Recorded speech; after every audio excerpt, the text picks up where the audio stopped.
May mga taong tahimik na isinugal ang kanilang buhay para sa bayan. Lumusong sa gubat, nagtiis sa hirap, nagbuwis ng lakas at panahon upang protektahan ang sambayanan.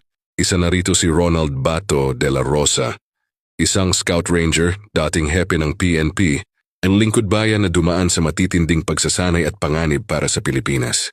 Ngunit masakit isipin na sa mundong puno ng politika at pansariling interes, ang taong minsang itinuring na tagapagtanggol ng bayan ay tila handa na lang itapon na parang walang halaga. Ang taong nagsuot ng uniforme para sa bansa, ngayon nais ipaubaya sa kamay ng mga dayuhan. Ano na nga ba ang sukatan ng tunay na paglilingkod? Kapag ba natapos na ang pakinabang sa isang tao, maaari na siyang kalimutan. Sa likod ng matapang na pangalan na Bato, naroon din ang isang taong naglingkod, nagsakripisyo, at naniwalang ang bayan ay dapat ipaglaban. Hindi man pare-pareho ang pananaw ng bawat Pilipino tungkol sa kaniya, hindi mabubura ang katotohanang minsan siyang lumaban para sa bansang ito.